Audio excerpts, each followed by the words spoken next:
جزاک اللہ، بہت ہی اچھے انداز میں کاشف عمران صاحب نے ہماری رہنمائی فرمائی۔ اب اس کے بعد اختتامی خطاب ہے، ڈاکٹر جاوید مکرم صاحب اختتامی خطاب فرمائیں گے پیغام بدر اس عنوان کے تحت کہ غزوہ بدر سے ہمیں کیا پیغام لینا چاہیے اور اس پیغام کے تحت ہم اپنی زندگی میں کیسا لائق عمل بنائیں، اس کے تحت ہماری اور آپ کی رہنمائی فرمائیں گے میری مراد ڈاکٹر جاوید مکرم صاحب۔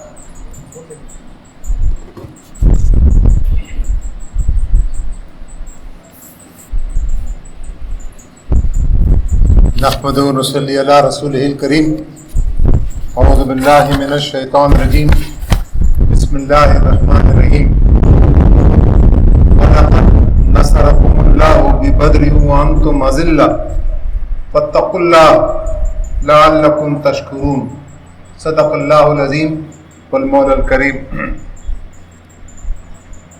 محترم امیر مقامی، محترم بزرگوں، نوجوان دوستوں، قابل عزت احترام ماؤں بہنوں اور بیٹیوں، السلام علیکم ورحمۃ اللہ وبرکاتہ۔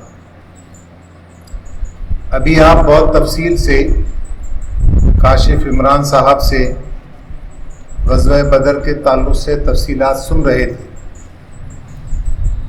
ہم کو ان تفصیلات کو اور زیادہ گہرائی سے ان کا مطالعہ کرنا ہے، اپنے آپ کو ان سے اچھی طرح سے واقف کروانا ہے، اپنے بچوں کو، بچیوں کو، تمام کو ان تفصیلات سے واقف کروانا بہت ضروری۔ یہ ایک بہت مبارک مجلس ہے جس میں ہم اللہ کے رسول صلی اللہ علیہ وسلم کے ایک بہت بڑا جو گولڈن پیریڈ تاریخ انسانی اور جو بہت بڑا واقعہ پیش آیا ہے، اس کے تعلق سے ہم یہاں گو کہ گرمیوں کے روزے کی مشقت کو جھیل کر ہم یہاں بیٹھے ہوئے ہیں۔ ہم وہ تفصیلات سننا چاہتے ہیں، ان تفصیلات کے مطابق ہم کچھ فیصلہ کرنا چاہتے ہیں۔ ظاہر ہے کہ تاریخ ایک ایسا آئینہ ہے جس میں قومیں اپنا ماضی بھی دیکھتی ہیں اور ظاہر ہے کہ اپنے حال کو بھی دیکھتی ہیں۔ حال تو مستقبل میں بہت تیزی کے ساتھ بدل جاتا ہے، ہم کو اپنا ماضی جو پاسٹ اور ہمارا حال کیا ہے ہم کو تاریخ کے آئینے میں نظر آتا ہے۔ اللہ کے رسول صلی اللہ علیہ وسلم کی یہ تاریخ جو ہمارے پاس ہے، یہ کوئی قصے کہانیوں کا بے سند سلسلہ نہیں، ایسے اول جلول قصے نہیں ہیں، بے سروپا قصے نہیں ہیں، بلکہ ہمارے آقا صلی اللہ علیہ وسلم کی 23 سالہ زندگی کو جو محفوظ کیا گیا ہے، دنیا میں کسی شخص کی زندگی کو اتنے آتھینٹک انداز میں محفوظ نہیں کیا گیا جیسے اللہ کے رسول صلی اللہ علیہ وسلم کی زندگی کی تفصیلات آج انسانوں کے ہاتھوں میں ہے۔ 6.5 لاکھ انسانوں کی زندگیوں کو محفوظ کیا گیا، اس لیے کہ یہ کہیں نہ کہیں ہم تک اللہ کے رسول صلی اللہ علیہ وسلم کی زندگی کی تفصیلات کو پہنچنے میں یہ واسطہ بنے، میڈیا بنے۔ اس لیے 6.5 لاکھ انسانوں کی زندگیوں کو بھی محفوظ کیا گیا۔ بہت بڑا ایک اکیڈمک اور بہت بڑا ایک علمی قسم کا کارنامہ ہے جسے اللہ کے رسول صلی اللہ علیہ وسلم کے بھی آپ جو تفصیلات سن رہے تھے، یہ تفصیلات پر کوئی چیلنج نہیں کر سکتا اسے، اس لیے کہ اس کے لیے باقاعدہ سند موجود ہے۔ غزوہ بدر کہاں ہوئی، کیسے ہوئی، کیا ہوا، کون آیا، دعوت معذرت ہوئی، کیا کیفیت تھی، صحابہ کتنے تھے، وہ کتنے تھے، یہ ساری تفصیلات ایسی بے سروپا نہیں ہیں، بلکہ یہ تفصیلات پوری طرح سے ثبوت کے ساتھ موجود ہیں۔ تو ہم کو اللہ کے رسول صلی اللہ علیہ وسلم کی تاریخ کی اس حصے کو، پوری تاریخ کو اچھی طرح سے اپنے ذہن نشین کرنا ہے۔ یہاں الحمدللہ نوجوان جمع ہیں اور بہت بڑی تعداد میں جمع ہیں، اور مجھ سے کہا گیا ہے کہ یہ تفصیلات تو کاشف صاحب بتا چکے ہیں، اب آپ صرف اس سے حاصل ہونے والے نتائج پر کچھ باتیں کہیے۔ کیسا عجیب دن ہوگا وہ، آپ سوچئے کہ 17 رمضان کو جمعے کے دن اللہ کے آخری رسول صلی اللہ علیہ وسلم میدان بدر میں کھڑے، تصور تو کیجئے اس کا، رمضان کی 17 تاریخ کو اللہ کے آخری رسول میدان بدر میں کھڑے، اپنے مٹھی بھر ساتھیوں کے ساتھ کھڑے، اور ابھی آپ نے سنا تفصیل سے کہ جب آپ نے اپنے ساتھیوں کو دیکھا اور ان کی بے سر و سامانی کو دیکھا، 2 گھوڑے جیسے ہی بتایا گیا، بڑی عجیب تفصیلات ہیں، یعنی اس کو پڑھنے کے بعد آدمی ایسا لگتا کہ کئی خلا بھی کھڑے، 2 گھوڑے، باری باری لوگ اس پہ سوار ہوتے تھے، 70 اونٹ، 60 زرہیں، اور صرف 8 ناکافی سامان جنگ، 313 یا 317 صحابہ، 86 مہاجرین ہیں، 61 قبیلے اوس سے اور 170 قبیلے خزرج سے، ان کے پاس تقریباً 950 یا 1000 کے قریب لوگ سپاہی موجود ہیں، 300 گھوڑے ہیں، 700 اونٹ ہیں، 600 ذرا پوچھ ہیں اس میں، مطلب پوری طرح سے خود بختر وغیرہ لگائے ہوئے ہیں، چمکتی ہوئی تلواریں، ظاہر ہے کہ صحرا کی دھوپ میں تلواریں بہت چمکتی ہیں، نیزے ہیں، تیر کمان ہیں، ڈالیں ہیں۔ لشکر کے لیے روزانہ 9 سے 10 اونٹ قربان کیے جاتے تھے، اور کھانے پینے کا بہت اچھا سا ارینجمنٹ ان کے پاس موجود تھا، ناچنے گانے والی عورتیں موجود تھیں، اور اس کے بعد شراب کے دور چل رہے تھے، اور پوری طرح سے اطمینان تھا ان کو کہ یہ جو سامنے کھڑے ہیں یہ اب یہاں سے بچ کر نہیں جا سکیں گے، ہم ان کی جان مانتے ہیں۔ اللہ کے رسول صلی اللہ علیہ وسلم جب یہ بے سر و سامانی کی کیفیت اپنے ساتھیوں کی دیکھی، ظاہر ہے کہ اللہ کے رسول صلی اللہ علیہ وسلم تاریخ اسلامی کی سب سے قداور شخصیت، سب سے زیادہ ذہین، بہت تیزی کے ساتھ حالات کا صحیح تجزیہ کرنے والی شخصیت ہمارے آقا صلی اللہ علیہ وسلم کی، تو مسلمانوں کی اس بے سر و سامانی سے آپ بہت متاثر ہوئے، بے ساختہ آپ سجدے میں گر گئے، آپ کی چادر مبارک آپ کے شانے سے ڈھلک گئی، اور آپ نے یہ بات تاریخی جملہ ارشاد فرمایا کہ بار الہ، آج اگر یہ یہاں ہم ہلاک ہو گئے تب قیامت تک کہ تیرا نام لیوا کوئی نہیں ہوگا۔ کیوں نہیں ہوگا؟ اس لیے نہیں ہوگا کہ آخری رسول صلی اللہ علیہ وسلم ہے، حضور اکرم صلی اللہ علیہ وسلم آخری رسول ہے، اب اس کے بعد کوئی اور نبی اور رسول آنے والے نہیں ہیں۔ اگر یہ نام لیوا آج یہاں شہید ہو جائیں تو تیرا نام لیوا نہیں ہوگا۔ رسول صلی اللہ علیہ وسلم نے ایسی دعا مانگی اور اس کے جواب میں آپ کو بشارت دے دی، اس کا ذکر میں انشاءاللہ آپ سے تو میں آپ سے یہ عرض کرنا چاہ رہا ہوں کہ حالات کتنے ہی سخت ہوں،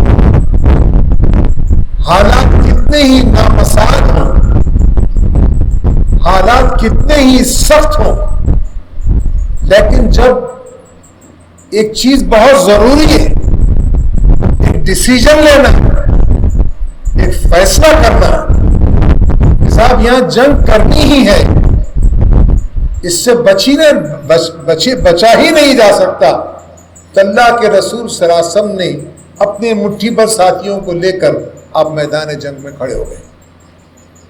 اب آپ سوچئے کہ 2 تلواروں سے کیا آدمی کیا لڑیں گے، کیسے لڑے ہوں گے؟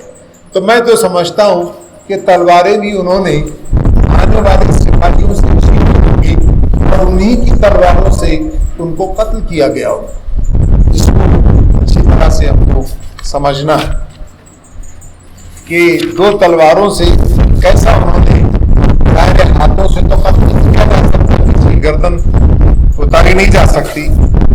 تو اس سے جو ہم کو ملنے والے چند اسباق ہیں، دونوں لشکر جس شان کے ساتھ ایک دوسرے کے مقابلے پر آئے تو اس سے اخلاقی جو فرق ہے وہ واضح ہو رہا.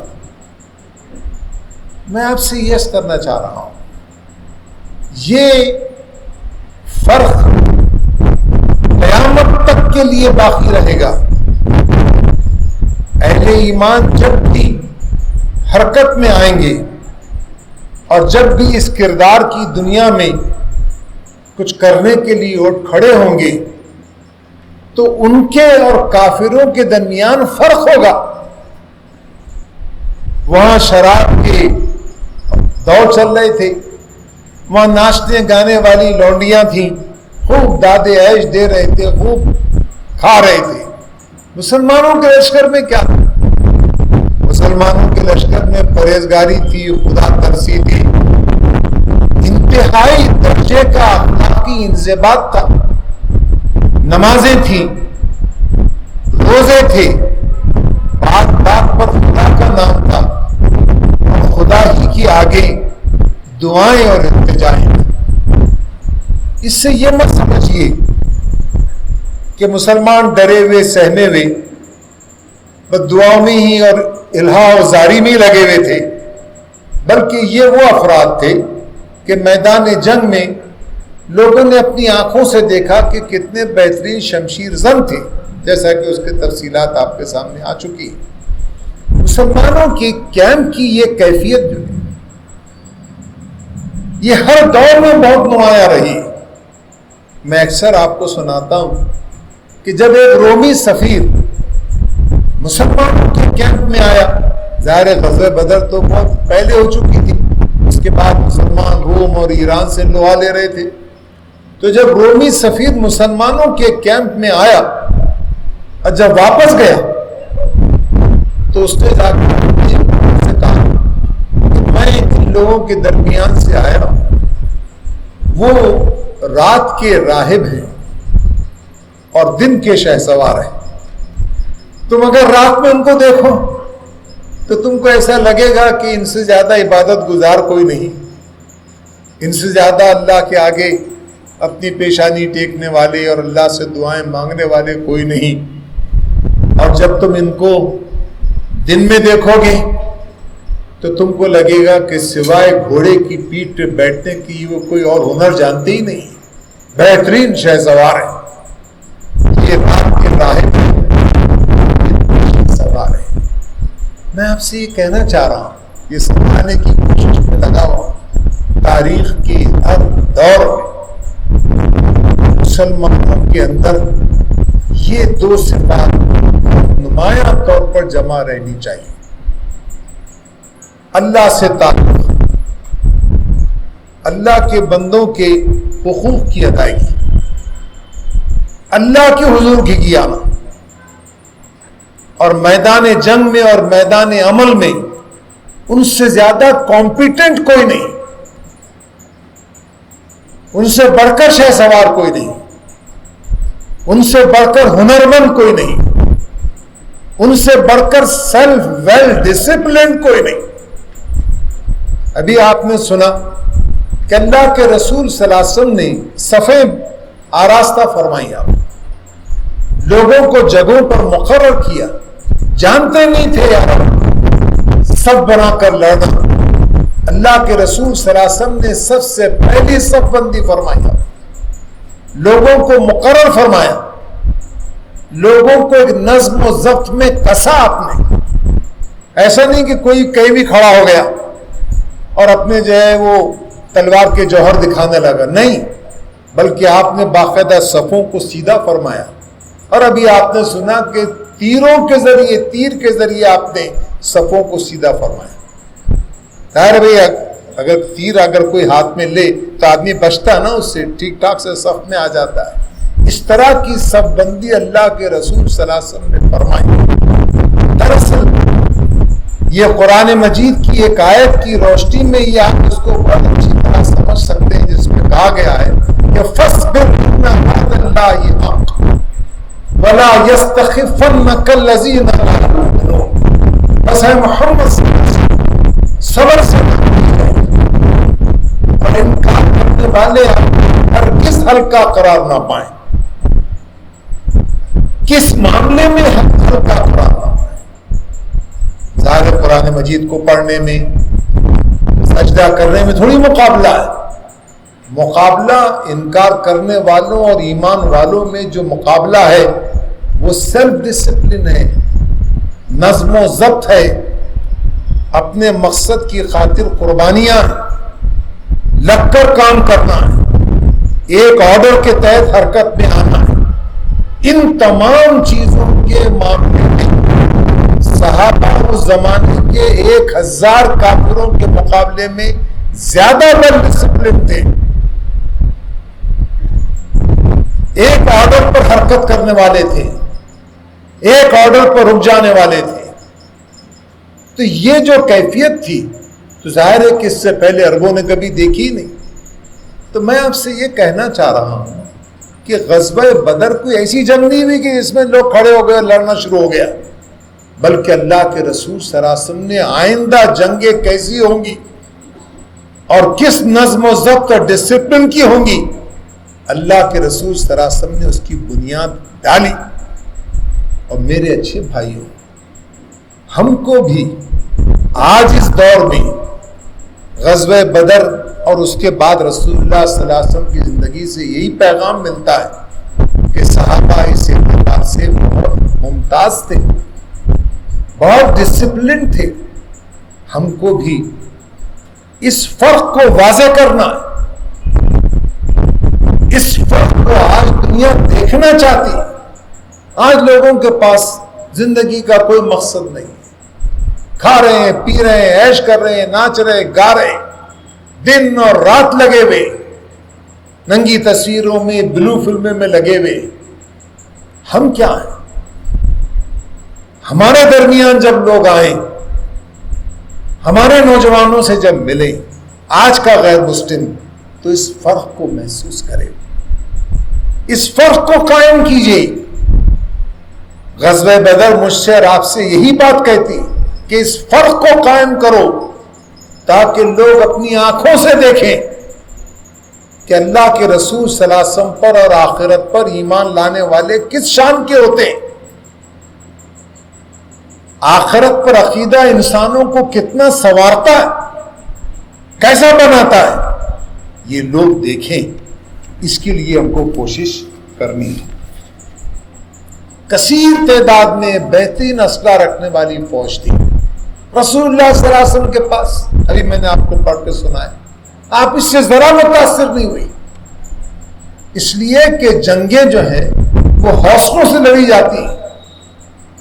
جب کوئی فیصلہ کر لیتی ہے، کوئی قوم، کوئی گروہ کر لیتا ہے فیصلہ کہ ہم کو اس پر کام کرنا ہی ہے، اس جنگ میں حصہ لینا ہی ہے، تو پھر وہاں پر تعداد کی قلت، اسلحہ کی کمی، یہ بالکل بھی کوئی معنی نہیں رکھتی۔ دیکھیے، اس کا یہ مطلب نہیں کہ اللہ کے رسول صلی اللہ علیہ وسلم نے کہا کہ 2 گھوڑے کیا کریں گے، گھوڑوں کو چلو تو وہی چلو پیدل۔ جو اویلیبل تھا، جو چیز تھی، اللہ کے رسول صلی اللہ علیہ وسلم نے اس کو ساتھ میں لیا۔ چند اونٹ تھے، آپ نے ان کو ساتھ میں لیا۔ 2 ہی تلواریں تھیں، تو آپ نے نہیں کہا چھوڑ دو تلواروں کو بھی، 2 تلوار لے کے کیا کریں گے تم 1000 کے مقابلے میں۔ آپ نے ان تلواروں کو لے کر چلے آؤ۔ گنتی کے نیزے تھے، تو آپ نے کہا کہ نیزے بھی لو۔ تو آپ نے مادی اسباب اور ہتھیاروں کو چھوڑ کر میدان جنگ میں نہیں آیا، بلکہ ان تمام جو اویلیبل تھے اس کو لے کر میدان جنگ میں آئے، اور میدان جنگ میں آ کر لوگوں نے اپنی شجاعت کا بھرپور مظاہرہ کیا۔ اس سے ایک بات یہ معلوم ہوتی ہے بہت اہم کہ جیسے ہی وہ آیا تو قافلہ تو پہنچ گیا تھا مکہ. لوگوں نے کہا کہ بھئی تمہارا تجارتی قافلہ تو بخیریت آ گیا, اب جنگ کیوں کی جائے. بہت سارے قبیلوں نے کہا کہ اب جنگ کیوں کی جائے, لیکن ابو جہل بضد تھا. اور جیسا کہ کاشف صاحب نے کہا کہ وہ سمجھتا تھا یہ گولڈن اپرچونٹی ہے سارے مسلمانوں کو تہہ تیغ کرنے کی, ختم ہی کر دینا ہے اس سلسلے کو. تو وہ وہاں پہنچ گیا. تو اللہ کے رسول صلی اللہ علیہ وسلم اس کیفیت کو اچھی طرح آپ سمجھتے تھے. آپ نے اس کو بہت اچھی طرح سے جج کر لیا تھا. 1000 لوگ جناب اٹھ کر چلے آئے. تو یہ نہیں ہوا کہ اللہ کے رسول صلی اللہ علیہ وسلم نے کہا کہ تم یہیں بیٹھو, میں یہاں بھی اطراف میں ایک لکیر کھینچ دیتا ہوں, ادھر سے ادھر آئیں گے ہی نہیں وہ خبیث کافر. کاہے کے لیے جائیں میدان جنگ میں, فرشتے ہماری خود آ کے ہم کو ہماری ہر طرح سے حفاظت کر لیں گے. ظاہر اتنے سارے فرشتے موجود, سب دیکھ رہے ہیں. تو اللہ کے رسول صلی اللہ علیہ وسلم کی سنت ہم کو یہ بتلاتی ہے کہ دنیا حادثات کی دنیا ہے, یہ دنیا اسباب کی دنیا ہے. یہاں آپ کو اسباب کا استعمال کر کے میدان جنگ میں ثابت کرنا پڑے گا, آپ کو بھی وہاں شہید ہونا پڑے گا, اللہ کی راہ میں آپ کو بھی شہید ہونا پڑے گا. یہ نہیں ہوگا کہ آپ کو انعام کے طور پر سب چیزیں مل جائیں گی, آپ مسجد نبوی میں بیٹھے رہیں اور کافروں کو یہاں فرشتے بھگا بھگا کر ان کو قتل کرتے رہیں. ایسا نہیں ہو. ہمارے رسول صلی اللہ علیہ وسلم نے توکل علی اللہ کا جو معیار قائم فرمایا اس پر غور کیجیے. آج امت مسلمہ کے افراد کو بھی ان اسباب کا استعمال اور اس میں مہارت پیدا کرنا ضروری ہے. اگر آپ سمجھیں گے ارطغرل کی پکچر, ارطغرل کے ڈرامے دیکھ دیکھ کر, جس میں 4-5 لوگ ہی پوری کی پوری فوجوں کے صفایا کر دے رہے ہیں, ایک کلہاڑا لے کے چلے ہیں, 2-4 تلواریں لے کے چل رہے ہیں, اور بس یہاں سے وہاں تک سب فتوحات ہی فتوحات ہوتی چلی جا رہی ہیں. تو یہ ایسا نہیں ہے. آئیے, میں کل ایک چیز دیکھ رہا تھا, طیب اردگان پتہ نہیں کہاں تک صحیح ہے, انہوں نے کہا کہ لوگ مجھ سے ارطغرل کے بارے میں پوچھتے ہیں. ارے آپ کو معلوم ہونا چاہیے آج دنیا کتنے غیر معمولی قسم کے اسباب اور ہتھیاروں کے ساتھ سجی ہوئی ہے. آج کتنی بڑی بڑی فوجی طاقتیں حرکت میں, ہم کو اس کے حساب سے تیاری کرنی ہے. اب آپ کہیں کہ صاحب میں تیر کمانے لے کے پھروں گا اور میں گھوڑے کی پیٹھ پر ہی پیار سے ہاتھ پھیرتا رہوں گا کہ یہی میرا سب کچھ سرمایہ ہے. یہ نہیں چل سکتا. آج لوگوں کے پاس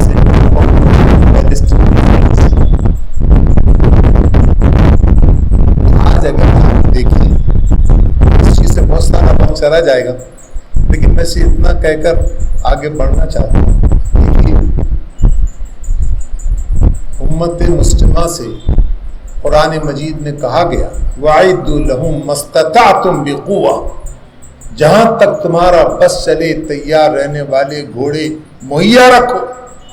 قرآن مجید کی سورہ انفال کی آیت نمبر 60, جس پر سالہ سال سے امت مجرمانہ غفلت کا شکار ہے. ہم سے تو کہا گیا کہ تم کو تیار رہنے والے گھوڑے اور یہ سب تیار رکھنا چاہیے. ان کے پاس بیلسٹک میزائل سے تمہارے پاس ان کے فلیٹس حرکت میں آتے ہیں تو تمہارے فلیٹس کے حرکت میں آنے چاہیے. ان کے پاس بہترین ہتھیار ہیں, تمہارے پاس یہ بہترین ہتھیار ہونے چاہیے. قرآن کہہ رہا ہے, قرآن مجید کہہ رہا ہے. میں آپ سے کہنا چاہتا ہوں کہ آج کی جو مسلم دنیا, آج کی مسلم دنیا کھنڈر ہے, کھنڈر. لوگ اتنی بے دردی کے ساتھ جانوروں تک کو نہیں مارتے, جتنی بے دردی کے ساتھ مسلمانوں کا خون بہایا گیا. کیوں؟ کچھ بھی نہیں کر سکتے.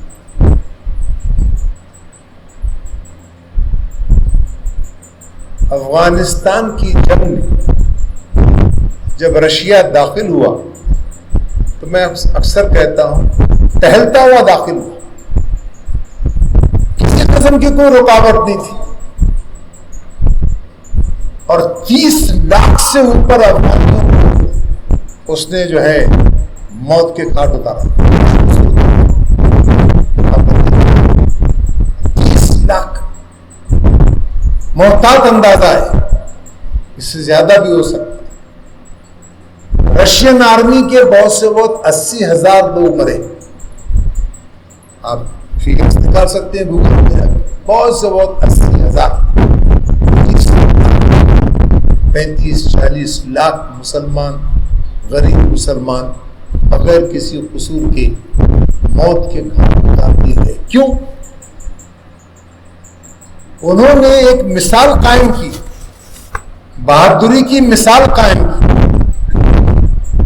انہوں نے کہا کہ ہم رشین ٹینک کو اپنی چادر سے پکڑ لیتے ہیں. ہم کہا تم چادر سے کیسے پکڑو گے ٹینک؟ انہوں نے کہا کہ چادر میں ایک کونا ہم کیچڑ میں کر لیتے ہیں, اور جب ٹینک گزرتا ہے تو ٹھیک ٹینک کے بالکل بیچ میں آ کے چلتے ہوئے ٹینک بالکل ٹھیک بیچ میں آ کے, جبکہ جو ہے پوری 360 ڈگری پر مسلسل جو ہے وہ دنیا چل رہی ہے ٹھیک بیٹھے. اب ٹینک پہ بیٹھے ہوئے اپنی چادر کا کونا نکالا, اس سے انہوں نے وہاں کی جو ٹینک کی جو ونڈ شیلڈ ہوتی ہے, جیسے آپ کی ونڈ شیلڈ ہوتی ہے, ایسے اس پہ کیچڑ لپیٹ دیا. اب ظاہر ہوا باہر آ سکتا ہے, اندر بیٹھا ہوا اور اس کو کچھ دکھائی دیتا نہیں, تو میں آپ سے کہتا ہوں کہ افغان مجاہدین اس طرح سے ٹینکوں کو حاصل کیا, لیکن قیمت کیا دینی پڑی ان کو قیمت دینی پڑی 30 لاکھ سے اوپر لوگوں کی. کیوں ہوا یہ تاریخ بھی پڑھیے تاکہ سمجھنے میں آسانی ہو. جب پہلی دفعہ وہاں یہ بات رکھی گئی کہ افغانستان میں ریلوے لائن بچھائی جائے, تو وہاں کے ملا نے اور وہاں کے ملاؤں نے یہ کہا کہ یہاں ریلوے لائن آ ہی نہیں سکتی ہے, اس لیے کہ رسول اللہ صلی اللہ علیہ وسلم کبھی ریل میں بیٹھے نہیں. یہ لطیفہ ہے, مورخ لکھ چکا ہے آپ کے تعلق سے. جب آپ نے امت مسلمہ نے ایسی مضبوطی سے آنکھیں بند کر لی کہ دنیا کدھر جا رہی ہے, اس سے ہم کو کچھ لینا دینا ہی نہیں, ہم کیسے بیٹھیں گے ٹرین میں؟ رسول اللہ صلی اللہ علیہ وسلم ٹرین میں بیٹھے, ارے تو رسول اللہ صلی اللہ علیہ وسلم کبھی جہاز میں بھی نہیں بیٹھے, کئی موٹر سائیکل پہ بھی نہیں بیٹھے, تو کیا ہم کو سب کو بیٹھنا نہیں چاہیے؟ میں آپ سے یہ کرنا چاہ رہا ہوں کہ آج کی ان حالات سے ہم نے سبق نہیں لیا. ہم امت مسلمہ پڑھ رہی ہے غزوہ بدر کو اور غزوہ حنین کو, سب کو پڑھ رہی ہے, لیکن سبق حاصل نہیں کی.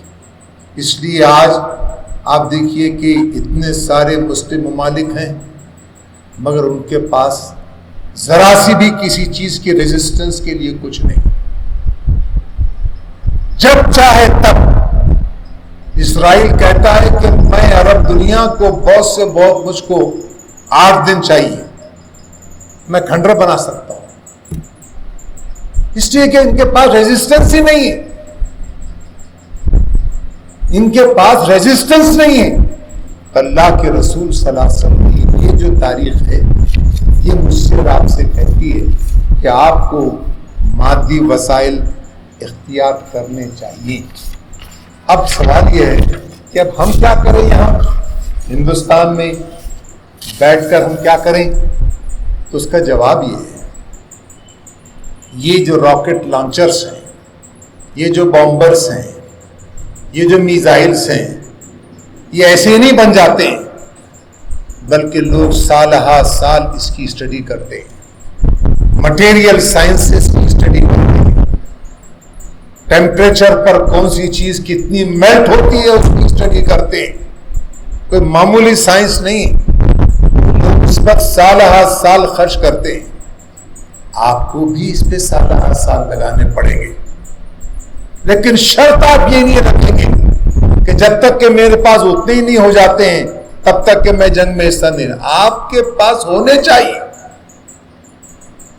آپ کے نوجوانوں کو اس کی اسٹڈی کرنی چاہیے، جدید علوم کو حاصل کرنا چاہیے، جدید ٹیکنالوجیز کو حاصل کرنا چاہیے، تاکہ آپ کی دنیا جو دارالاسباب ہے، اس دنیا میں آپ کے جو اسباب اویلیبل ہے اس کے ساتھ آپ اتریں۔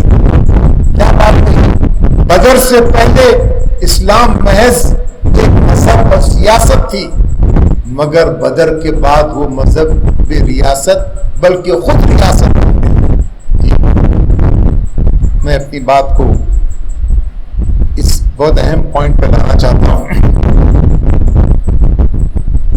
رسول اللہ صلی اللہ علیہ وسلم کی اور بدر کے ان لوگوں کی جب آپ تفصیلات پڑھتے ہیں، انہوں نے زیادہ تفصیل سے نہیں بتایا، جو دعوت مبازرت دی گئی سیدنا علی کے مقابلے میں، ابو عبیدہ کے مقابلے میں، اور جو اور ایک کون آئے، جو 3 لوگ آئے، حضرت حمزہ رضی اللہ تعالیٰ، کیا شمشیر کی کاٹ تھی ان کی، 1,000 سوار کے برابر جو سمجھا جاتا تھا اس کو واپس نہیں جانے دیا انہوں نے۔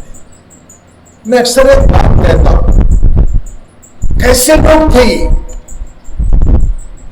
جو مسلمانوں کی صف میں تھے، بہترین شمشیر زن تھے، ان کی تلوار کی کاٹ کا مقابلہ وہ لوگ نہیں کر سکے۔ آپ جانتے ہیں کہ جب دعوت مبازرت مطلب انڈیویجول ایک کو دعوت دی، تم آؤ مجھ سے مقابلہ کرو، تو جب مہاجرین میں سے انصار میں سے کوئی گیا تو اس نے کہا کہ جاؤ جا کے محمد سے کہو کہ ہماری برابری کے لوگوں کو بھجوائے، ہم کسانوں سے لڑنا نہیں چاہتے ہیں۔ وہ مدینے کے لوگوں کو کسان کہتے تھے، ہماری ٹکر کے آدمی بھجواؤ۔ تو سیدنا علی اور حضرت حمزہ اور حضرت ابو عبیدہ میدان جنگ میں اترے، پوچھا کون ہے، تو انہوں نے کہا میں علی ہوں، میں حمزہ ہوں۔ انہوں نے کہا کہ یہ ٹھیک، میں آپ سے کہنا چاہ رہا ہوں کہ صحابہ موجود تھی، صحابہ تلوار کو استعمال کرنا جانتے تھے، لیکن کسی صحابی نے بھی 13 سال تک مکے میں مچل کر یہ نہیں کہا کہ آپ مجھے اجازت دیجیے میں اس کو وہاں لڑکا دیتا ہوں، اس کا پتا ایسا کاٹتا ہوں، اس کی آنکھیں اتنی صفائی سے نکالتا ہوں پیٹ میں سے کہ بہت دیر تک اس کو معلوم ہی نہیں ہوگا کہ کیا چیز باہر آ گئی۔ ایسے لوگ، لیکن آپ تاریخ سے نہیں بتا سکتے کہ کبھی کسی صحابی نے مچل کر رسول اللہ صلی اللہ علیہ وسلم سے کہا میں کر کے آتا ہوں۔ حضرت سمیہ وہاں پر تڑپ کر ٹھنڈی ہو گئی صحرائے حضرت کے دل پر۔ کیا سمجھتے ہیں ابو جہل کو مارنا بہت مشکل تھا؟ کیا مشکل تھا ابو جہل؟ کیا آپ سمجھتے ہیں شیبہ کو عتبہ کو مارنا تنہائی میں مشکل کام تھا؟ کہ جماہر لوگ موجود تھے، لیکن آپ دیکھیے یہ ڈسپلن، یہ نظم و ضبط تھا۔ اتنے فنکار لوگ، اتنے بہترین شمشیر زن، اتنے بہترین نشانہ باز، اتنے بہترین شہ سوار، لیکن اللہ کے رسول صلی اللہ علیہ وسلم نے باندھ کے رکھا اور ایک موقع سے کہا کہ اب تم بتاؤ اب دانش کیا ہو۔ میرے اچھے نوجوان دوستوں، بھائیوں، بہنوں، ہم کو اسلام اسی نظم و ضبط کی دعوت دیتا ہے۔ ہماری پہچان ہے یہ ہماری آئیڈینٹی ہے ہماری۔ ہم جب مسجدوں میں صف باندھ کر کھڑے ہوتے ہیں، کسی کی ہمت نہیں ہو سکتی ہے کہ وہ پیش امام سے پہلے رکوع میں چلا جائے. کسی کی ہمت نہیں ہو سکتی ہے کہ وہ رکوع سے پہلے اٹھ جائے. سجدے میں جائے تو یہ نہیں کہہ سکتا کہ پیش امام صاحب آج سجدے میں بہت مزہ آ رہا ہے مجھ کو, آپ اپنی نماز جو کرنا کر لیجئے, ذرا میں اپنی نماز بعد میں ختم کروں گا. ایسا ہوتا ہے؟ نہیں ہوتا ایسا. یہ ہماری شناخت ہے. تو ہماری شناخت صرف مسجدوں میں نمازوں کی حد تک نہیں ہے. میں یہ کہنا چاہ رہا ہوں ہر جگہ ہے, نمازوں میں ہے, مسجدوں میں ہے, بازاروں میں ہے, آفیسز میں ہے, اسکولوں میں ہے. ہر جگہ ہماری اس شناخت کو بنانا کہ ہم ایک انتہائی منظم اور سیلف ڈسپلن اجتماعیت کا ہم نام ہے. جب ہمارے اولو الامر یا ایھا الذین آمنوا اطیعوا اللہ واطیعوا الرسول واولی الامر منکم, جب تمہارے رسول اللہ اور رسول اور اولو الامر جب دیں گے کسی چیز کا تم کو آرڈر, تب تم حرکت میں آؤ گے, تبھی تم حرکت میں آؤ گے. ہماری ہر چیز پر ڈسپلن ہے. ہر ہاتھ دھونا, نماز میں تھوڑا سا نماز میں ڈسپلن کا مظاہرہ کر دینا, اور اس کے بعد آ کے کدھر بھی پھرنا مسجد سے نکلنے کے بعد. یہ شناخت بن گئی ہماری. ہماری یہ شناخت دنیا کی قوموں کے درمیان سب سے منفرد, ہم سب سے زیادہ ویل ڈسپلن ہیں. لوگ جب آئیں تو آپ کو دیکھیں تو کہیں صاحب یہ وہ لوگ ہیں کہ جب ان کے پاس ایک آرڈر دیا جاتا ہے کہ تم کو یہ کرو تو کرنے میں لگ جاتے ہیں. جیسے میں اکثر عیدگاہ میں کہتا ہوں, اسی کو ریپیٹ کرتا ہوں. انہوں نے کہا کہ ہمارے علماء اور ہمارے جو بڑے ہیں وہ اگر ہم سے یہ کہیں کہ تم مکڑی کے جالے صاف کرو, تم ابھی یہاں کی جھاڑو دو, ہم سب مل کے یہی کام کریں گے. وہ کہیں گے نہیں اب تم جیل بھرو, تو ہم جیلوں میں چلے جائیں گے. وہ کہیں کہ نہیں اب وقت ہے کہ تم پیشانی پہ گولیاں کھاؤ, تو ہم ہنستے کھیلتے اپنی پیشانی پہ گولیاں کھا لیں گے. شناخت ہے ہماری. ہم کو اس طرح سے ویل ڈسپلنڈ رہنا ہے. اگر ہماری اجتماعیت ہم سے کہے کہ دیکھو تم کو فلاں کو ووٹ دینا ہے, اسی کو ووٹ دیجیے. تم کو یہ کام کرنا ہے تو وہی کام کیجیے. تم کو اپنے آپ کو روکے رکھنا ہے تو اپنے آپ کو روکے رکھ لیجیے. یہ غزوہ بدر سے ہم کو یہ پیغام ملتا ہے. ورنہ حضرت حمزہ اور حضرت علی جیسے لوگ موجود تھے, بڑے بڑے صحابہ موجود تھے, دنیا حیران ہو گئی ان کی شمشیر زمین پر, لیکن انہوں نے کبھی بھی آگے بڑھ کر ڈسپلن کو توڑا نہیں. میرے اچھے بھائیوں, ہم کو بھی اس ڈسپلن کو قائم رکھنا ہے. ہم کو بھی اللہ کی راہ میں شہید ہونے کا جذبہ اپنے اندر پالنا ہے. ایک حدیث سنی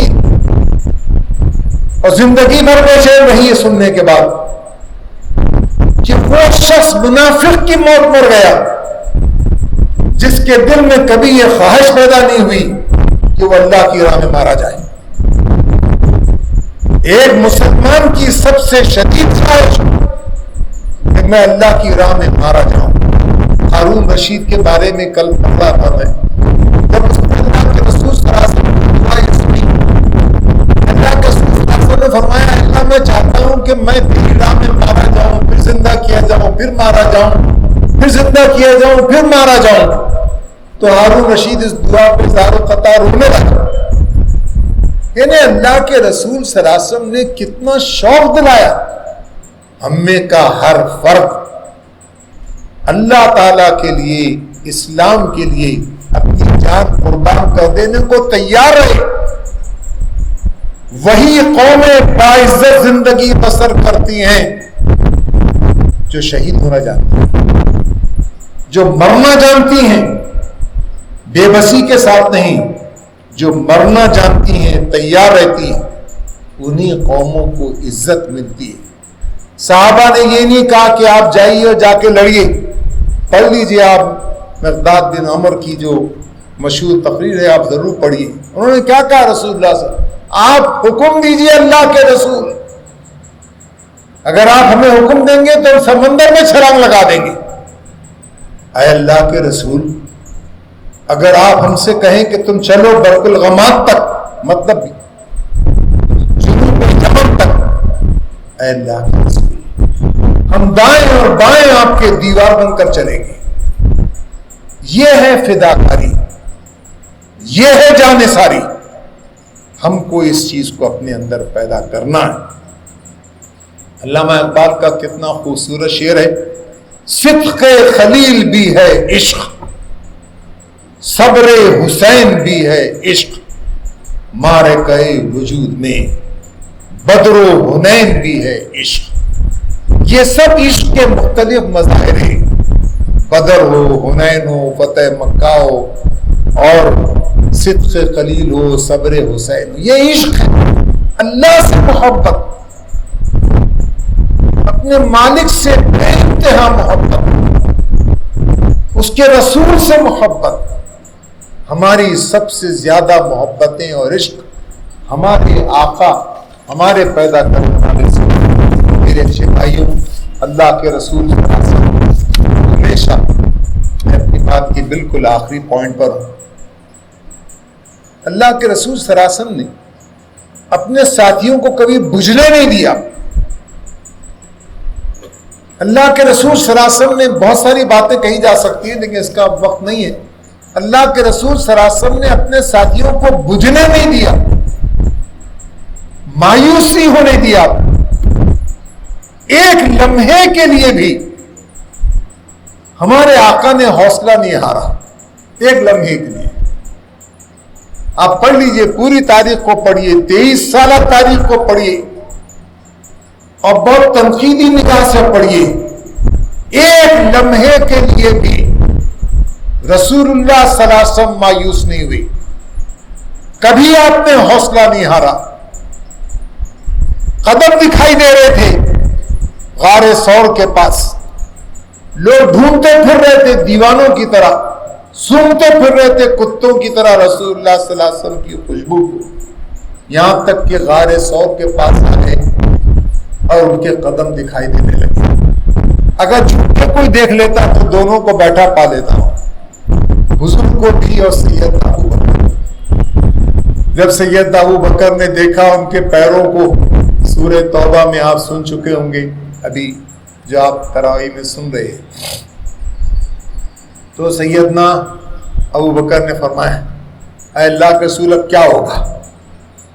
ظاہر ہے ایسا کوئی بہت زور سے چیخ کے تو نہیں کہا ہوگا، ورنہ سمجھ جاتے تھے باہر. آہستہ سے کہا. رسول اللہ صلی اللہ علیہ وسلم نے بھی آہستہ سے ان کے کان میں کہا لا تحزن ان اللہ معنا، غم نہ کر، اللہ ہمارے ساتھ ہے. میں تو کہتا ہوں آج بھی غار ثور سے یہ آواز آتی ہے، آج بھی غار ثور سے یہ آواز آتی ہے لا تحزن ان اللہ معنا. امت مسلمہ سے رسول اللہ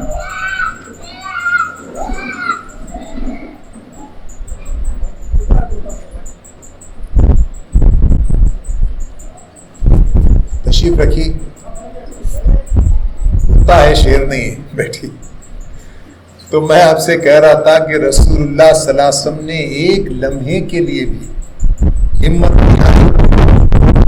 ہم کو بھی ہمت نہیں ہارنا چاہیے. یہ جملہ سمجھتا ڈاکٹر حمید اللہ نے بہت تفصیل کے ساتھ اس کو لکھا ہے. اس میں یہ ہے کہ جس طرح سے زمین پر بدری صحابہ تھے، اسی طرح سے وہ فرشتے جنہوں نے بدر میں مسلمانوں کا ساتھ کیا، وہ فرشتے بھی مخصوص لباس میں یونیفارم میں تھے. اللہ کے رسول صلی اللہ علیہ وسلم نے فرمایا فَإِنَّ الْمَلَائِكَةَ تَصَوَّرُ، نشان لگا لو، کیونکہ فرشتوں نے بھی نشانیاں لگا لی. اللہ کے رسول صلی اللہ علیہ وسلم نے فرمایا میں جبریل کو دیکھ رہا ہوں کہ ان کے سامنے کتاب غبار آلود، یہ احساس کہ ہمارے ساتھ نوامی سے فطرت ہے، ہمارے ساتھ فرشتے ہیں، ہمارے ساتھ اللہ اور اس کی تمام نصرتیں ہمارے ساتھ ہیں، یہ اہل ایمان کو ہر دور میں ان کا سب سے بڑا سہارا ہے۔ ہمارا بھی سب سے بڑا سہارا یہی ہے۔ کوئی طاقت ہم کو متاثر اور مغلوب اور ہم کو پست ہمت نہیں کر سکتی ہے۔ آئیے اس بات کا عزم اور حوصلہ کریں، اس لیے اللہ سے دعا مانگیں۔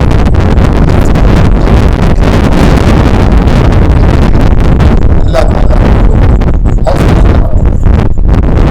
تعالیٰ ہمارے دلوں کو مضبوطی عطا فرمائے، ہم ایک ایسا فیصلہ کریں جو اللہ کے نزدیک سب سے زیادہ پسند تھا۔ ابھی صاحب نے مجھ کو کہا، عادل نے دیا کہ بھئی جو بھی آپ کے الیکشن کے جو بھی ہوں گے تو اس سے ہم کو پریشان ہونے کی ضرورت نہیں، یہ بتانے کی ضرورت نہیں ہے، ہم کو کوئی فرق نہیں پڑتا، ہم کو کوئی فرق نہیں پڑتا، اس لیے کہ ہم وہ افراد ہیں جو صرف اللہ پہ بھروسہ کرتے ہیں۔ لیکن اس کا یہ مطلب نہیں کہ اللہ پہ بھروسہ کریں اور انتہائی غافل اور غفلت کے ساتھ پڑے رہیں اپنے بستروں میں اور اسلامی تعلیمات سے منہ موڑے رہیں، اسلامی اجتماعیت سے منہ موڑے رہیں۔ آئیے اس کا فیصلہ کیجیے، اللہ سے صحیح رہنمائی عطا فرمائے، ہم کو ایک ایسا رول پلے کرنے کی توفیق عطا فرمائے کہ جس سے لوگ دیکھیں اور سمجھیں کہ مسلمان کیسے ہوتے ہیں۔ ایک آخری بات، سلیوٹلی آخری بات، مت کیجیے۔ میں آج کل یہ دیکھ رہا ہوں کہ جس کو دیکھیے جناب بس ایک لڑنے کے موڈ میں، لڑنے کے موڈ میں، جنگ کے موڈ میں۔ ارے اللہ کے رسول صلی اللہ علیہ وسلم نے جنگیں لڑی، لیکن آپ نے لوگوں کے بوجھ بھی اٹھائے، آپ نے لوگوں کے کام بھی آئے، آپ رحمت للعالمین تھے۔ آپ ہم کو بھی پورے انسانوں کے لیے، دنیا کے لیے رحمت بن جانا ہے۔ جب وقت آئے گا تو ہم اپنی جان کا نذرانہ پیش کریں گے، جب تک وقت نہیں آئے گا تو ہم بہترین اخلاق کو مظاہرے کریں۔ سمجھیے اس کو، اس کمبینیشن کو سمجھیے۔ جب وقت آئے گا، اس کا جب تقاضا ہوگا ہم اس کے مطابق کام کریں گے۔